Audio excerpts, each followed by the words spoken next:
Donc, présentation de la campagne ANS 2022. Alors, pour ceux qui ne connaissent pas la campagne ANS, c'est quoi? C'est l'Agence nationale du sport, gérée par l'État. Cette campagne a plusieurs volets, dont un volet qui concerne les associations sportives et notamment toute la partie que l'on appelle les projets sportifs fédéraux, donc des aides à l'action. Donc ce soir, on a voulu vous faire une présentation assez détaillée sur la campagne ANS qui débute aujourd'hui, mais également on reviendra ensuite sur deux autres dispositifs qui sont proposés dans le cadre de l'ANS, à savoir un petit mot sur l'ANS professionnalisation qui est, elle, gérée par la direction régionale, donc la DRAGES. Et puis également, on vous fera un petit mot en fin de présentation sur le plan ANS 5000 terrains, dans lequel peut-être certaines associations, certaines collectivités pourront se porter volontaires dans le cadre de développement notamment des pistes de padel. Le projet sportif fédéral, donc l'ANS a plusieurs, comme je vous le disais tout à l'heure, plusieurs volets. Le projet sportif fédéral est vraiment le volet qui permet au club d'obtenir du financement sur des aides à l'action. Donc, par rapport à ça, on a bien sûr des prérogatives d'État qui nous sont imposées ou proposées par l'Agence nationale du sport. Cette année, elle se repose sur 4 objectifs opérationnels qui sont le développement de la pratique, qui sont la promotion du sport santé, le développement de l'éthique et de la citoyenneté, et puis également l'accession au haut niveau. Donc, par rapport à ces thématiques, la Fédération française de tennis fait partie des fédérations sur lesquelles l'Agence nationale du sport a donné une délégation pour instruire les dossiers de leur association affiliée. Donc, dans ce cadre-là, entre l'ANS et la fédération, il y a eu un consortium qui s'est mis d'accord pour proposer au club 8 axes prioritaires pour présenter des actions. Donc, ces axes sont à peu près similaires à ceux qui ont été proposés l'année dernière, à savoir le tennis féminin, toutes les actions qui portent sur le développement de la pratique féminine, toutes les actions également sur le paratennis. Donc là, sur paratennis, on va parler bien sûr de Céci Tennis pour les malvoyants, on va parler de tennis en fauteuil. Le tennis santé, le tennis adapté. Donc là, on parle d'actions envers un public déficient mental, donc le tennis adapté. Ensuite, des actions concernant le développement des pratiques associées au tennis, à savoir le padel et le beach tennis. Des actions concernant le tennis scolaire. Des actions également concernant le tennis dans les quartiers. Quand on parle de quartier, on parle des QPV, quartiers de politique de la ville. Et puis également des actions concernant le fait de favoriser l'accès à la compétition pour tous. Le 8e critère qui vous est proposé est un critère sur les déplacements, mais qui ne concerne uniquement que les territoires ultramarins. Donc nous, Ligue du Centre, Région Centre, nous ne sommes pas comment dire, inclus dans cet axe prioritaire. Les règles de gestion. Si bien sûr vous pensez au niveau de votre club pouvoir présenter une ou plusieurs actions sur les thématiques que l'on vient d'aborder ensemble, il y a des règles de gestion qui sont à respecter, qui sont imposées par l'ANS. Donc la première, c'est bien sûr que les budgets qui seront présentés doivent être obligatoirement équilibrés. La deuxième règle, c'est que la subvention demandée dans le cadre de l'ANS ne doit pas dépasser 50% du budget. Donc, par exemple, une action qui présente un budget de 2 000 € ne pourra faire l'objet d'une demande que de 1 000 € maximum.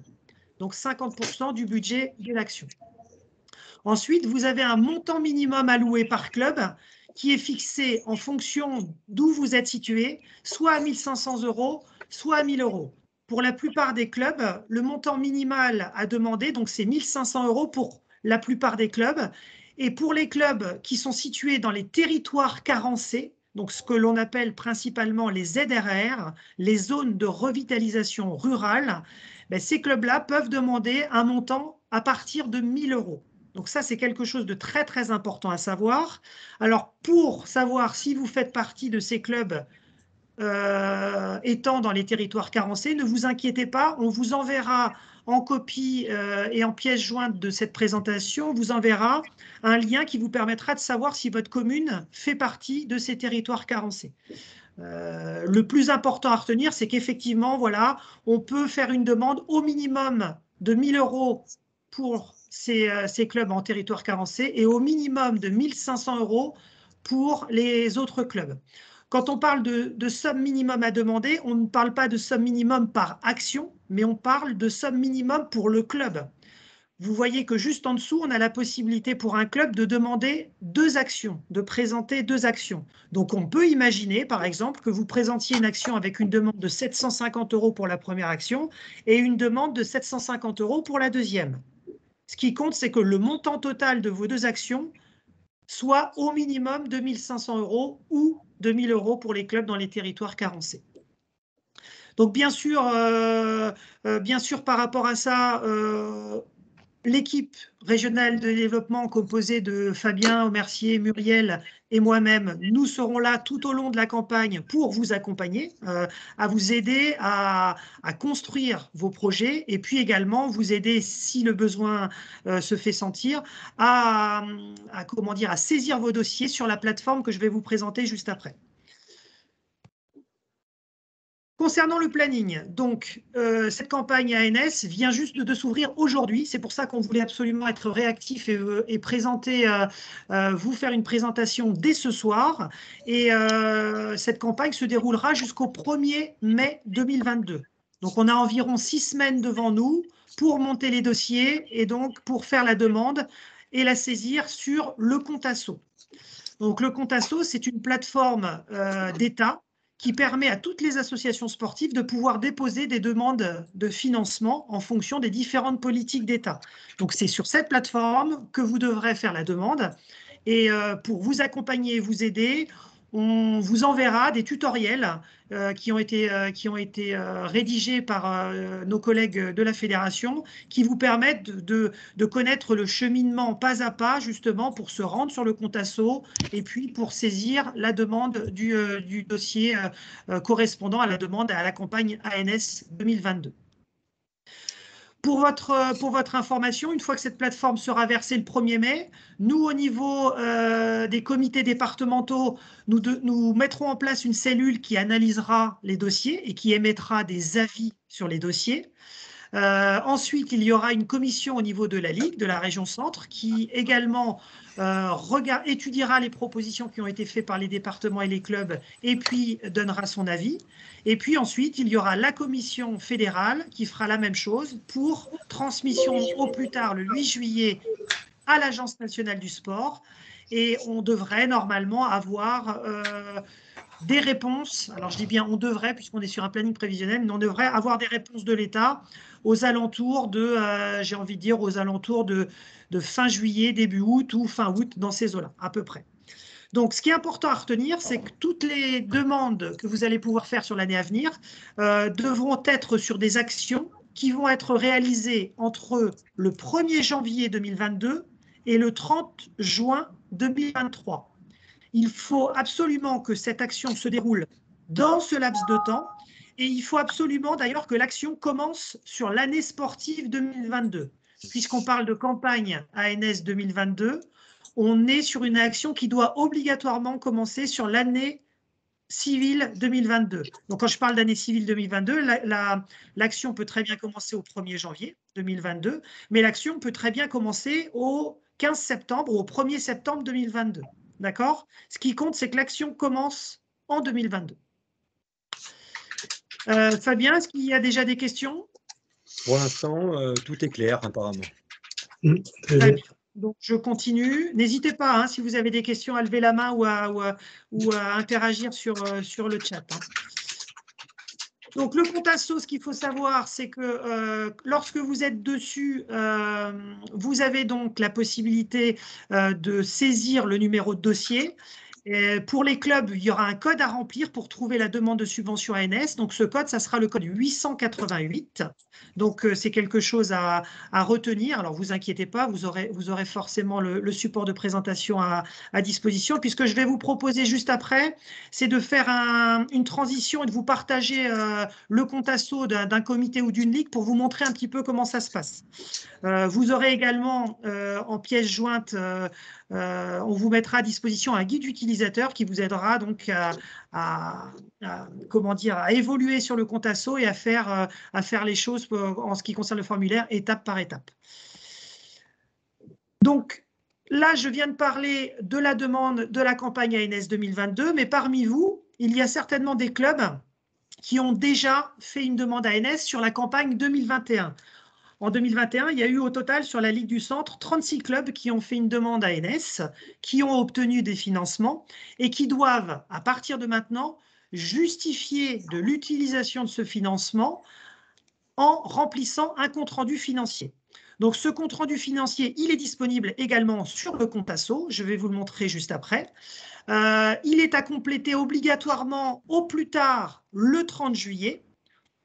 En sachant que, bien sûr, si vos actions sont déjà complètement réalisées pour les clubs concernés, autant le remplir tout de suite, puisque si vous faites une nouvelle demande dans le cadre de la campagne 2022, on vous demandera de joindre votre compte-rendu. Donc, quoi qu'il arrive, si vous avez fait un dossier ANS l'année dernière, vous devez, dans un premier temps, première priorité, établir vos comptes-rendus d'actions qui ont été aidés l'année dernière. Alors, après, il peut y avoir plusieurs cas de figure. Donc, si votre action a été réalisée, vous devez compléter obligatoirement le compte-rendu financier. Si l'action est en cours, c'est-à-dire que si l'action n'est pas encore finalisée, vous avez jusqu'au 30 juillet pour présenter, comme je vous l'ai dit au préalable, pour présenter le compte-rendu. Si l'action a été réalisée partiellement, là, effectivement, vous allez d'abord compléter un compte-rendu, ce qu'on appelle un compte-rendu intermédiaire, en indiquant dans le budget le montant pour le moment qui a été utilisé. Et puis, l'Agence nationale pourra procéder à une demande de remboursement des crédits restants s'ils n'ont pas été utilisés. Je donne un exemple. Sur une action, par exemple, de tennis santé, vous avez eu une aide de 1 500 €. Sur ces 1 500 €, vous n'en avez utilisé que 750. Eh bien, l'ANS, l'Agence nationale du sport, sera en mesure de vous redemander un remboursement de cette aide-là. Par contre, vous avez la possibilité, si l'action n'a pas été réalisée du tout, vous avez la possibilité de demander un report. Et cette règle vaut pour toutes les actions qui ont été présentées en 2021, mais également pour les dossiers de 2020 qui avaient été reportés en raison du Covid. Ce qu'il faut savoir, c'est que la demande de report pour les clubs concernés ne peut être effective que si la raison invoquée est le Covid. Pour toute autre raison, vous n'avez pas la possibilité de demander le report et l'ANS procédera très certainement à une demande de remboursement. Alors, je pense que la chance qu'on a, nous, dans le tennis, c'est que d'une manière générale, la plupart des clubs ont réussi à mettre en place les actions parce que même durant les périodes Covid, on a pu avoir une activité sur nos terrains extérieurs, chose que beaucoup d'autres disciplines sportives n'ont malheureusement pas eu le droit. Donc, on ne devrait pas avoir énormément de demandes de report. Mais malgré tout, si vous êtes dans ce cas-là, sachez que vous avez la possibilité de le faire, mais uniquement pour raison de Covid. Donc, dans ce cas-là, comme je vous le dis, voilà, l'agence, si vraiment il n'y a pas de possibilité de reporter l'action et que l'action n'est pas réalisée, eh bien, l'agence procédera à une demande de remboursement des crédits qui n'ont pas été utilisés. Alors, encore une fois, hein, que ce soit pour les clubs qui veulent présenter un dossier cette année ou que ce soit pour les clubs qui veulent uniquement faire des comptes rendus financiers, l'équipe régionale de développement est à votre disposition pour vous donner un coup de main là-dessus. On est vraiment là pour ça. N'hésitez pas à vous appuyer sur nous. Sébastien, donc, ce que je vous propose… Sébastien, pardon. Oui. Nous avons donc une petite main levée de Maurice. Donc, si Maurice… Alors, attends, excuse-moi, je ne sais pas, il y a quelqu'un qui a dû mettre son micro, qui fait un peu de bruit. Est-ce qu'on peut couper les micros, s'il vous plaît? Ouais. Voilà, super, merci. Vas-y, Fabien. Oui, donc il y a Maurice qui souhaite poser une petite question. Donc, tu peux ouvrir ton micro, Maurice, et on te laisse la parole si tu veux. Oui, ok. Moi, ma question, c'est quand on a fait une demande pour une action, par exemple, une action pour laquelle on demandait 1000 et quelques euros, cette action Oui. était partiellement refusée et on a eu simplement que 100 euros. On a quand même fait l'action. Donc, dans le justificatif, comment on procède? Eh ben, il faut tout simplement, il faut faire le compte-rendu financier en indiquant que l'aide, vous verrez que dans la démarche, je vais vous montrer l'exemple d'un compte-rendu financier, mais vous indiquerez tout simplement que vous avez eu un montant de 100 euros qui vous a été alloué sur l'action. L'année dernière, quand vous avez présenté votre action, vous avez présenté un budget prévisionnel. Oui. Là, dans le compte-rendu, vous allez présenter un budget réalisé tenant compte de l'aide qui vous a été accordée. Ok, Par d'accord. contre, pardon Maurice, excuse-moi. Par contre, si jamais vous avez fait une demande l'année dernière sur une action et que vous n'avez pas obtenu de financement, eh bien là, bien sûr, vous n'avez pas besoin de faire de compte-rendu financier puisque vous n'avez pas à justifier d'une utilisation d'une aide qui vous a été versée. D'accord, j'ai bien compris, mais si tu veux, nous, donc on a une action qui coûtait plusieurs milliers d'euros et on a eu 100 euros. Donc on va faire quand même le justificatif de 3000 et quelques euros pour Oui. justifier 100 euros d'action, quoi, de De subvention. financement, ouais. D'aide. Oui, bien sûr. Alors, ce qui va juste, j'ai bien compris que l'action, vous l'avez quand même menée à bien, puisque c'était une action certainement qui devait porter à cœur au niveau du Oui, club.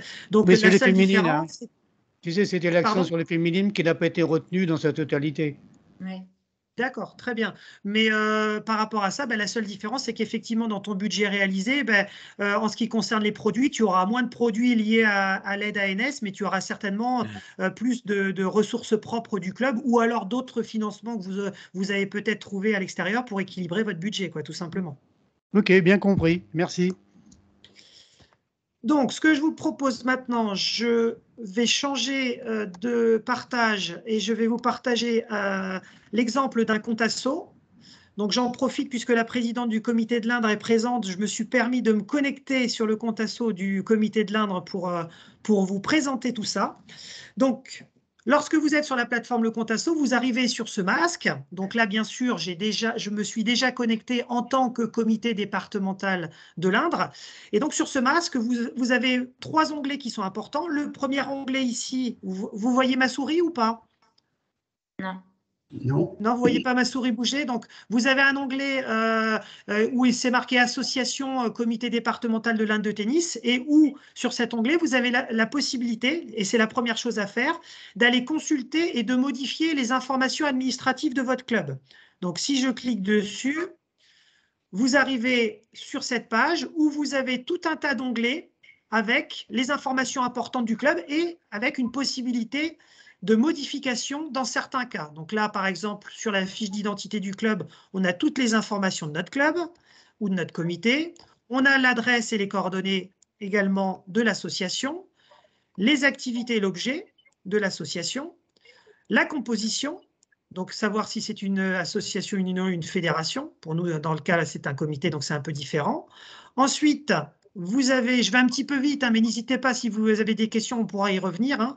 Vous avez ici l'affiliation qui va vous permettre de mentionner ici votre structure. Donc ici, on indique le nom de notre fédération, notre numéro d'affiliation, important à mettre. Donc là, pour un comité, il n'y a que 4 chiffres, mais pour vous, club, ça peut être 53 37 00 45, par exemple.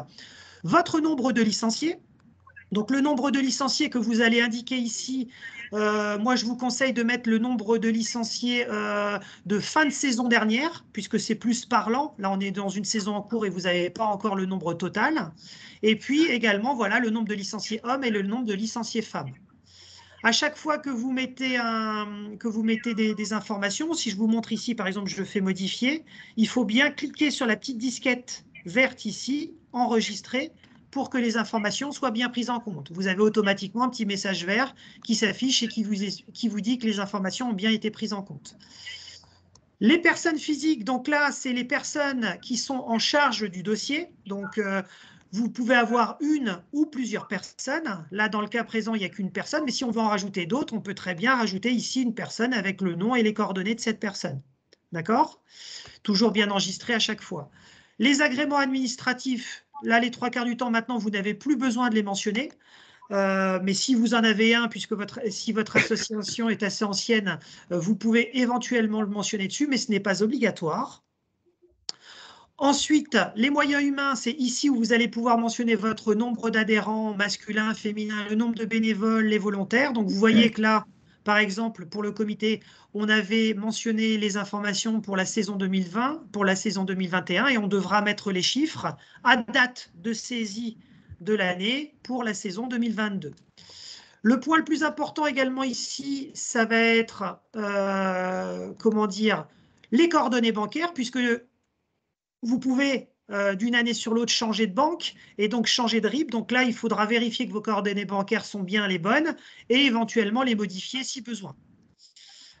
Et puis ensuite, ici, les comptes, vous avez la possibilité, mais ce n'est pas obligatoire non plus, de mentionner ici le compte de résultat de vos clubs et les différents éléments comptables que vous pouvez avoir dans vos comptes rendus ou vos PV d'Assemblée générale. Enfin, dernier onglet de ces documents administratifs, vous avez tout un tas de documents qui peuvent être téléchargeables ici. Et donc, dans ces documents, vous voyez, donc, il y a certains documents qui ne sont pas modifiables. Le statut, le récépissé et la liste des dirigeants ne sont pas modifiables, tout simplement puisque s'il y a modification sur ces pièces-là, vous devez forcément le faire en préfecture. Donc, ou sur le site internet de la préfecture. Donc ici, vous ne pouvez pas télécharger ce type de document-là. Par contre, vous pouvez télécharger ou remettre à jour tous les autres documents qui vous seront demandés, à savoir les budgets prévisionnels de l'association, le rapport du commissaire aux comptes, si jamais vous avez un rapport de commissaire aux comptes, ce n'est pas le cas pour tout le monde, le bilan financier qui a été présenté lors de votre dernière assemblée générale, le projet associatif de l'association, le compte de résultat de votre association, et le rapport d'activité qui correspond tout simplement à comment dire, le PV, le procès verbal de votre dernière assemblée générale. Donc voilà, cet onglet vous permet de mettre à jour toutes les informations sur votre association. Une fois que vous avez fait ça, vous avez juste à cliquer tout en haut sur l'onglet Le compte asso pour revenir à la page d'accueil. Donc là, on a remis à jour tous les éléments concernant l'association. Ensuite, sur la droite, vous avez deux cases blanches. Une case blanche, demander une subvention, et une case blanche pour saisir les comptes rendus financiers. Si vous faites partie des 36 clubs… Sébastien, oui. Nous avons une petite question de Franck, s'il te plaît.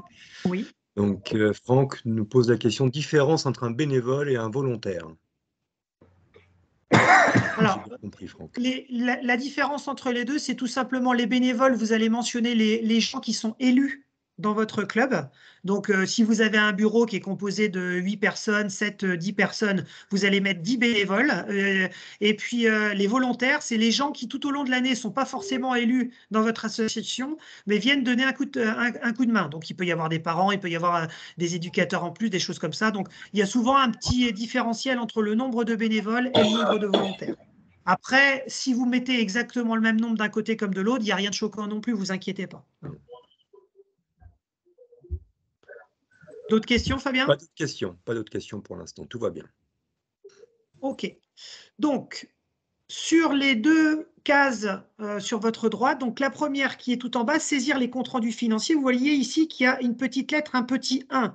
Donc, ça veut dire que pour le comité départemental de l'Indre, il y a des comptes rendus financiers qui sont à justifier puisqu'il y a eu une aide l'année dernière. Donc, en cliquant dessus, je vais arriver sur les différentes subventions que le comité de l'Indre a demandées, et notamment ici sur l'Agence nationale du sport de la saison 2021, où j'ai un compte rendu financier de l'exercice 21 à saisir. Donc pour le saisir, j'ai juste à cliquer sur le petit onglet ici, vous voyez saisir le compte rendu financier, et ensuite, en allant dessus, je vais avoir tous les éléments. Ça ne l'a pas pris en compte.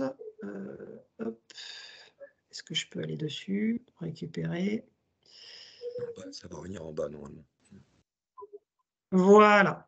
Et là, j'arrive sur mon compte rendu financier où je vais devoir justifier des sommes et des montants qui m'ont été accordés. Donc, vous voyez, il y a eu 2 actions qui ont été aidées pour le comité de l'Indre. Et donc, derrière, je clique sur le petit onglet sur le côté modifier pour aller remplir l'ensemble des informations que l'on me demande. Donc, Maurice, pour répondre à ta question de tout à l'heure, pour te montrer la question tout à l'heure, Là, le montant prévisionnel demandé l'année dernière sur cette action était de 1 400 €. Si tu as eu que 100 €, tu vas mentionner ici 100 €, tu vas marquer 100 € ici, tu vas l'enregistrer ici et ça le prendra automatiquement dans le budget ensuite que tu réalisais, que tu mentionneras ici. D'accord?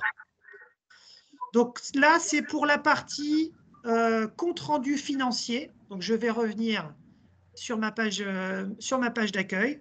Pour tous les clubs, les 36 clubs qui ont eu des aides l'année dernière, vous devrez d'abord saisir les comptes rendus financiers. Oui, Muriel? Peut-être leur mettre aussi là où il y a le compte rendu, revient sur le compte rendu, leur montrer que c'est là aussi, il faut dire si c'est réalisé ou pas réalisé. Oui, hop, c'est vrai. Montrer là où c'est. Si tu arrives à te remettre dessus.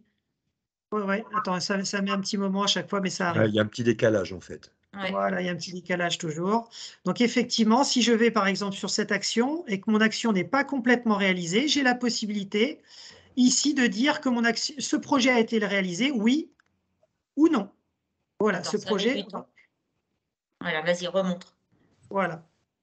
C'est bon, vous voyez là? Ouais. Donc là, j'ai coché le nom et ça parle. Le projet n'ayant pas été réalisé, aucune information n'est nécessaire pour le compte-rendu. Par contre, si votre action n'a été réalisée que partiellement, il faut laisser cocher le oui. Ah, il y a un micro d'ouvert. Merci de couper les micros. Pardon. Merci. Si l'action n'a été que partiellement réalisée, vous laissez la case oui et vous allez juste dans votre réalisation justifier du montant qui a été utilisé pour le moment par rapport au montant qui a été alloué, tout simplement. Une fois que vous aurez saisi l'ensemble de votre action, donc là, je ne vais pas pouvoir aller à l'étape suivante parce que je n'ai rien saisi, malheureusement, mais vous aurez la possibilité, avant de l'envoyer et de le valider pour l'envoyer, de l'enregistrer complètement et de l'envoyer au service instructeur, vous aurez la possibilité de l'enregistrer au format PDF. Donc, ce que je vous conseille, c'est de l'enregistrer automatiquement au format PDF. Éventuellement, avant de l'envoyer au service instructeur, de nous le transmettre par mail à Muriel, à Fabien et à moi en fonction de votre département pour qu'on puisse le vérifier et vous dire si tout est bon. De plus, ce PDF, il vous permettra d'avoir ce compte-rendu pour le mettre dans les pièces justificatives de votre demande de renouvellement derrière. Si vous faites une demande de renouvellement, bien sûr. Y a-t-il d'autres questions sur les comptes rendus financiers? Pour l'instant, Sébastien, tout est parfait, comme d'habitude. Parfait. Donc, maintenant, je vais vous parler de la demande de subvention. Donc, la petite case qui est juste au-dessus des saisies des comptes rendus financiers. Donc là, c'est ici où on va pouvoir demander, dans le cadre de la nouvelle campagne, la subvention. En cliquant dessus, vous allez arriver donc sur cette fenêtre qui va vous demander ce fameux code. Donc là, tout à l'heure, je vous ai parlé du code 888. Et si vous claquez sur 888, vous voyez que automatiquement en dessous, vous avez FFT Tennis, Centre Val de Loire, projet sportif fédéral qui apparaît. Donc là, vous avez juste à cliquer dessus. Le descriptif s'affiche. C'est bien le descriptif de l'Agence nationale du sport pour la Fédération française de tennis. Et vous avez juste ensuite à faire suivant pour démarrer votre demande de subvention. Ensuite, vous aurez différentes étapes qui vous seront proposées avec la sélection du demandeur, bien vérifier vos informations, les pièces justificatives, la description des projets et l'attestation sur l'honneur. Donc tout ça vous sera expliqué dans le document descriptif que l'on va vous envoyer en pièce jointe de la présentation et qui vous expliquera donc comment faire tout ça pas à pas. Voilà pour la plateforme Le Compte Asso. S'il n'y a pas de questions sur cette campagne 2022, on va pouvoir passer aux deux autres dispositifs de l'ANS. Donc, je vais tout de suite repasser sur ma présentation générale. Encore une fois, je le dis, je le répète parce que c'est important, nous sommes vraiment là pour vous aider, vous accompagner là-dessus. Donc, j'ai souvent envie de dire que plutôt que vous lancer dans l'aventure en n'étant pas sûr de faire les choses correctement, on sera là pour vous accorder, pour prendre un petit peu de temps avec vous et puis vous accompagner pas à pas pour saisir l'ensemble des informations. L'objectif, c'est que l'ensemble des dossiers présentés soient d'une part éligibles et soit également, aient le plus de chances d'avoir tout simplement un financement sur les actions qui seront présentées. S'il n'y a pas de questions, on va passer au volet professionnalisation. Alors, le volet professionnalisation est, lui, non pas géré par la Fédération française de tennis, mais géré par la DRAGES, la direction régionale, qui dépend de l'État. Donc, il y a déjà eu plusieurs présentations par visioconférence qui ont été proposées par les organismes de l'État, la DRAGES, les différentes directions départementales. Je vais vous faire un balayage rapide des différents dispositifs qui sont proposés, en sachant que si derrière vous avez besoin d'un petit peu plus d'informations dessus, vous aurez toutes les coordonnées des personnes à joindre sur les directions départementales. Et puis également, on sera également là en support si besoin pour vous accompagner dessus. Donc l'ANS professionnalisation, pour vous faire un résumé, ça permet d'avoir du financement sur de l'emploi en fonction de certains critères d'éligibilité. Donc, il y a plusieurs dispositifs qui vous sont proposés cette année. Le premier dispositif, c'est ce qu'on appelle l'emploi ANS création, qui est une aide de 10 000 € par an sur 3 ans. Donc, les critères d'éligibilité sont sur la création d'emplois, uniquement la création d'emplois en CDI, pour des postes à minimum temps partiel, entre temps partiel et temps complet. Donc, quand on parle de temps partiel mi-temps, on parle de 910 heures annuelles minimum. Hein, donc, bien sûr que tous les emplois qu'on peut connaître dans les clubs avec des contrats contractuels de 3 ou 5 heures d'enseignement par semaine sur 30 semaines d'école de tennis, malheureusement, ne peuvent pas être éligibles puisqu'on n'atteint pas un quota de 910 heures annuelles. Bien sûr, elles doivent faire appel à des missions techniques, donc tout ce qui concerne l'encadrement sportif, sur les axes et dispositifs prioritaires. Et donc, cette aide peut être sur 3 ans à raison de 10 000 € par an. Donc, 10 000 € par an sur 3 ans, ça correspond à un temps plein. Si on fait une demande par rapport à un poste à mi-temps, on peut obtenir 5 000 € par an sur 3 ans. Donc, ça, c'est dans le cadre de la création d'emplois. Vous avez également une aide dans le cadre de la consolidation d'emplois, qui est une aide de 6 000 € par an sur 3 ans pour des emplois, bien sûr, à temps plein. Alors attention, cette aide, elle n'est éligible, pareil, même modalité, minimum mi-temps jusqu'à temps plein pour des emplois en CDI. Là, on est dans le cadre d'une pérennisation d'emploi, mais attention, on parle d'aide possible sur des structures qui ont bénéficié au préalable, avant, déjà d'une aide ANS Emploi. Par contre, les associations qui aujourd'hui ont déjà une aide ANS Emploi sur un autre poste en cours ne peuvent pas bénéficier de cet emploi ANS Consolidation. Troisième dispositif, le dispositif Un jeune, une solution, qui est une aide de 10 000 € sur une année, une aide ponctuelle, strictement réservée à des créations de postes pour des jeunes de moins de 30 ans.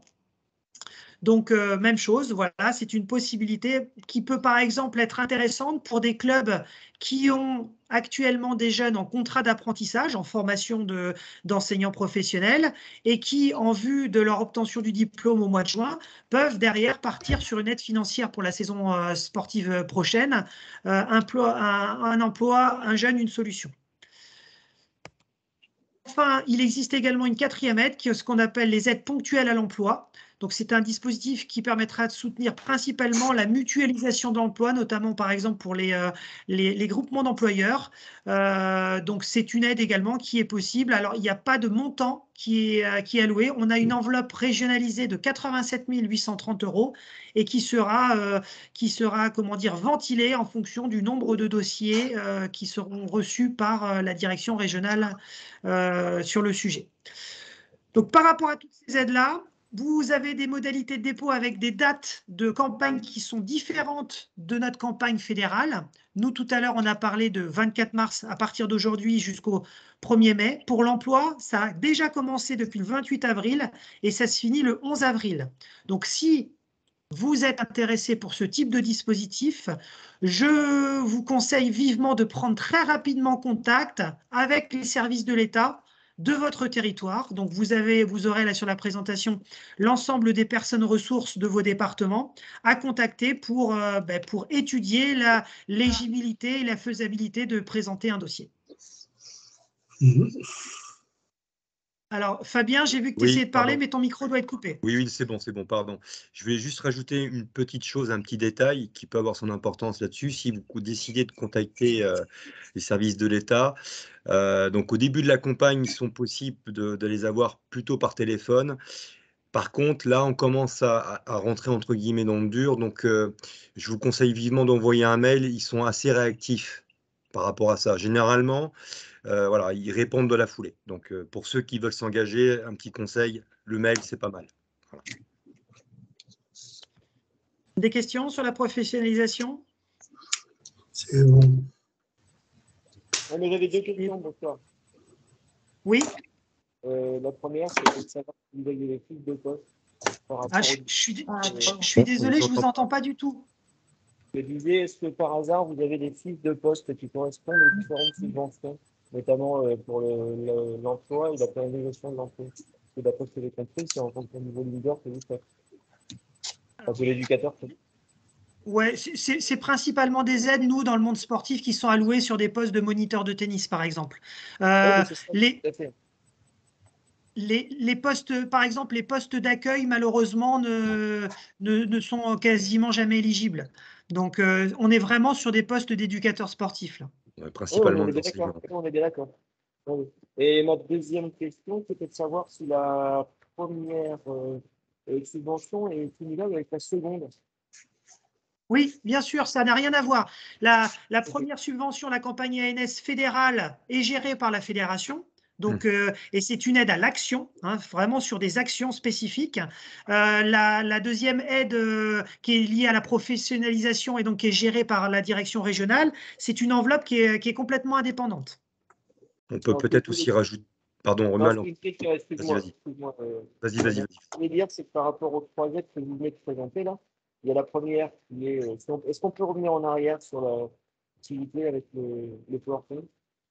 Voilà, il y a l'emploi, donc ANS création, et après vous avez l'emploi pérennisation. La création est valable une seule fois, et la pérennisation est aussi valable une seule fois. Oui, bien sûr. C'est pas sur les mêmes années. C'est valable plus de cette fois. Par contre, comme je vous l'évoquais tout à l'heure, par exemple, un jeune qui est en apprentissage et qui obtient le diplôme, on peut imaginer que sa structure va d'abord cette année, dans le cadre de la professionnalisation, demander le dispositif Un jeune, une solution parce que le jeune remplit tous les critères d'éligibilité. Cette aide étant une aide que d'une année, pourra ensuite, l'année prochaine, dans la campagne ANS 2023, faire une demande dans le cadre de l'emploi ANS création. Mais on ne peut pas demander les deux en même temps, bien sûr. Ok, merci, Thomas. Merci. On peut peut-être juste rajouter une chose, Sébastien, par rapport au fait qu'il est possible aussi de cumuler avec une aide au projet qui s'appelle le CAPASO, pour ceux qui connaissent. Bien sûr. Sachez-le. On est sur des aides complètement différentes. Là, on est en train de parler d'une aide de l'État, alors que l'aide CAPASO, le projet CAPASO, c'est une aide qui est faite par le conseil régional, par la région centre. Moi, j'ai une question parce que du coup, l'offre Un jeune, une solution, c'était 2 fois 10 000 € l'année dernière. Donc, moi, j'ai un de mes enseignants là, qui du coup fait ça. Donc, du coup, après ces 2 fois 10 000 €, qu'est-ce qu'il peut demander? Il peut demander la consolidation ou il peut demander la création? Parce que là, vous venez de dire qu'on pouvait demander après Un jeune, une solution, la création. Mais là, ça ferait déjà 2 ans qu'il a ces 2 fois 10 000. Ouais, alors là, qu'est-ce qui est le mieux à demander après? Alors ça, c'est vraiment les conseillers de chaque territoire qui vous diront vraiment le détail. Mais moi, de ce que j'en ai compris des présentations qu'on nous a fait, là, dans votre cas particulier, si vous avez une aide de 2 ans, ça veut dire que vous avez une aide sur l'année 2021, que vous allez avoir encore 10 000 € sur l'année 2022. Donc, pour cette année, vous n'avez pas de nouvelle aide à demander. Par contre, sur la campagne 2023, sauf si les prérogatives et les axes prioritaires changent au niveau de l'État d'ici l'année prochaine, vous aurez, je pense, la possibilité de continuer par une création, par une demande à création emploi ANS. Je pense. Il faudra vraiment se rapprocher de votre direction départementale pour avoir exactement le détail. D'accord. Donc en fait, les aides pour un emploi créé peuvent durer des années et des années. Là, si on fait là les 2 Ouais. ans 10 000, plus 3 années de 10 000, plus après consolidation, on peut se retrouver à 8 ans. Ben, Attends, oui, oui, c'est possible, mais Oui, attention, c'est peut-être que possible. les campagnes sont différentes des fois, hein, donc bon. Bah, là, ça a changé déjà par rapport à l'année dernière. Ouais. Mais ouais, oui. ça a déjà un peu changé par rapport à l'année dernière. Moi, je vous donne juste un retour d'expérience d'un club qui, cette année, justement, voulait présenter un dossier ANS création d'emploi pour une personne qui est en apprentissage. Le conseiller départemental de la direction départementale lui a conseillé d'abord de présenter un demande un jeune, une solution pour 1 an, pour 10 000 euros, et ensuite, l'année prochaine, de partir sur une création ANS, puisque l'un à la suite de l'autre peut être possible, quoi. Donc, Sébastien, je donc me je, fais un peu tirer, pardon Sébastien, je me fais tirer l'oreille par Franck, à juste titre. Il y a Romuald qui lève la main, qui veut prendre la parole, donc. vas-y, Non, vas-y. c'était juste parce que j'ai oublié d'enlever la main. Je pense parce que j'ai pas encore l'habitude. Je suis pas en Ah, faute de travail, donc j'ai pas encore l'habitude. d'accord. Mais, il y a pas Bah de écoute, souci. il vaut mieux ça que l'inverse. Je dirais, tu me Ah. connais. Pas de souci. Très bien. Je vais passer à la troisième partie de la présentation. Alors, sur un financement qui est géré toujours par l'ANS, qu'on a, nous, appelé au niveau de la fédération le financement ANS 500 pistes de paddle de proximité. Alors, vous allez voir qu'on ne s'adresse pas uniquement que sur les pistes de paddle, mais que c'est une priorité forte aujourd'hui au niveau de l'État et au niveau de la fédération. Donc, vous avez tous entendu parler des Jeux Olympiques de Paris 2024. Il y a une grosse campagne de financement structurel qui a été mise en place par l'État justement pour développer la pratique sportive sur le territoire national en vue justement des Jeux Olympiques. Et donc dans ce cadre-là, ce qu'il faut savoir, c'est que le programme d'équipement sportif de proximité qui a été créé, il vise donc à accompagner la construction de 5000 terrains de sport sur le territoire national. Et dans ces 5000 terrains ont été fléchés 500 pistes de padel. Alors, vous savez que le padel est une discipline associée au tennis, donc ça me paraissait important de pouvoir vous en parler. Alors, qui peut demander cette aide?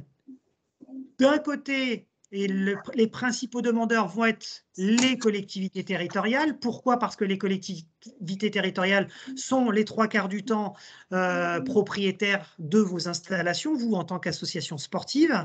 Mais si la collectivité ne veut pas présenter un projet, sachez que vous, en tant qu'association sportive, vous avez la possibilité également de faire une demande dans ce cadre-là. Les seules structures qui ne sont pas éligibles sont les structures commerciales, c'est-à-dire toutes les structures qui peuvent être, par exemple, habilitées à la fédération, mais qui visent plus à développer l'activité dans un but commercial que dans un but associatif. Alors, ces 500 pistes de padel, donc les travaux qui sont principalement éligibles, ce sont quoi? Ce sont la création des pistes de padel, la création de pistes de padel éclairées, la création de pistes de padel éclairées semi-couvertes. Donc là, semi-couvert, on parle de préau, mais on ne parle pas de couverture complète.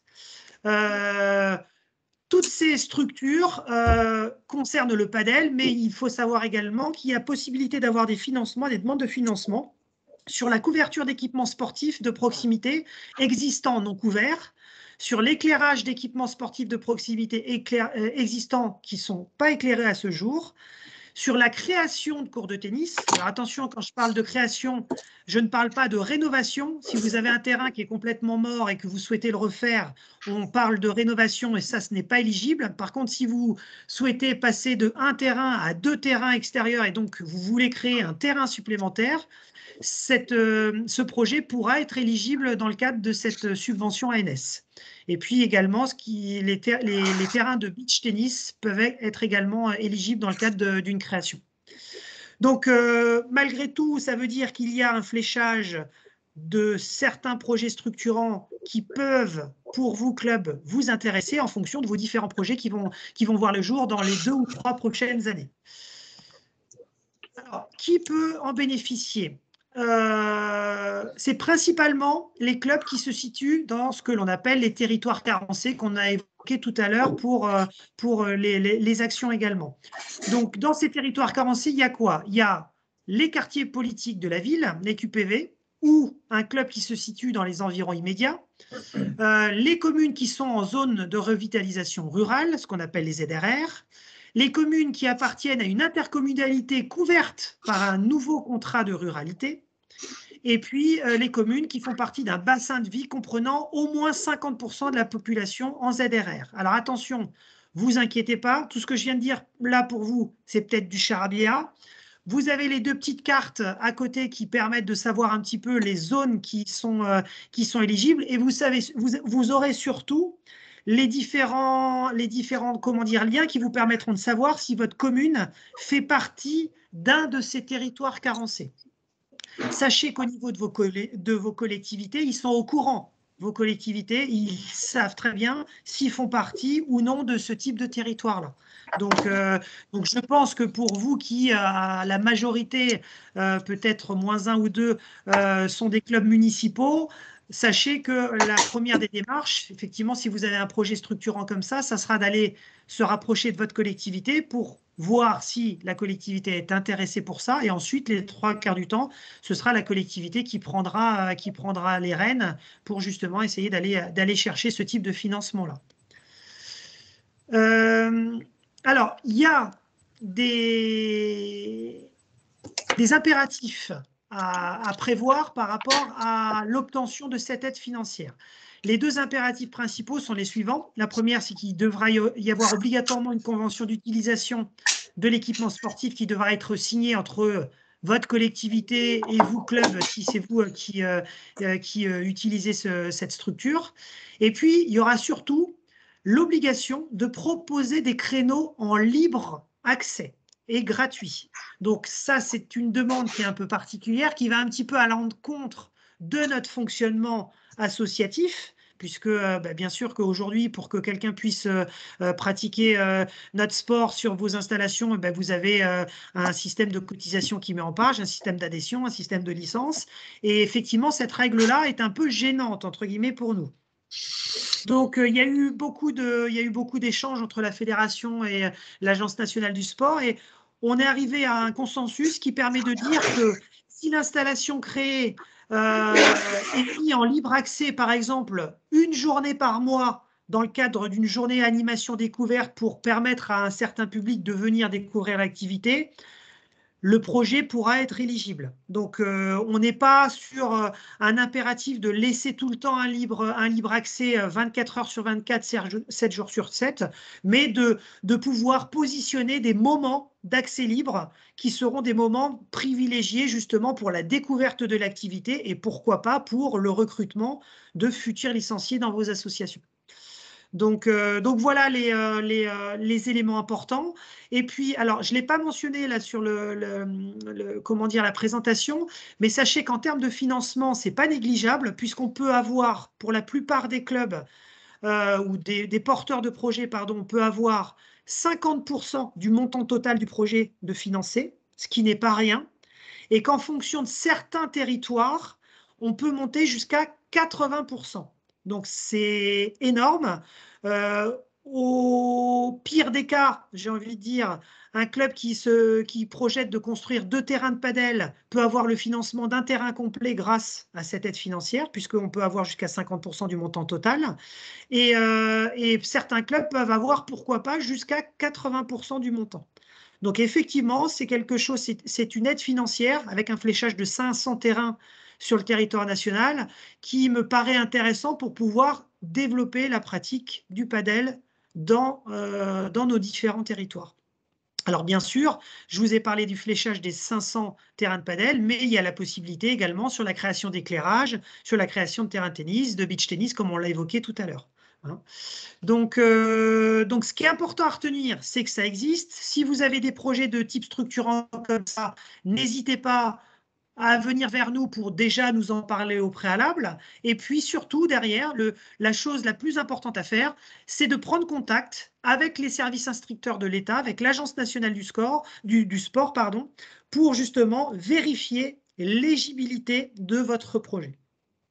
avant de monter un projet, il faut d'abord voir l'éligibilité de ce projet. Et sachez qu'une fois que vous aurez eu ces échanges avec l'Agence nationale du sport, si il part du principe qu'effectivement votre projet est éligible, ensuite c'est eux qui vous enverront les différents documents à remplir pour faire cette demande de subvention ANS sur l'équipe.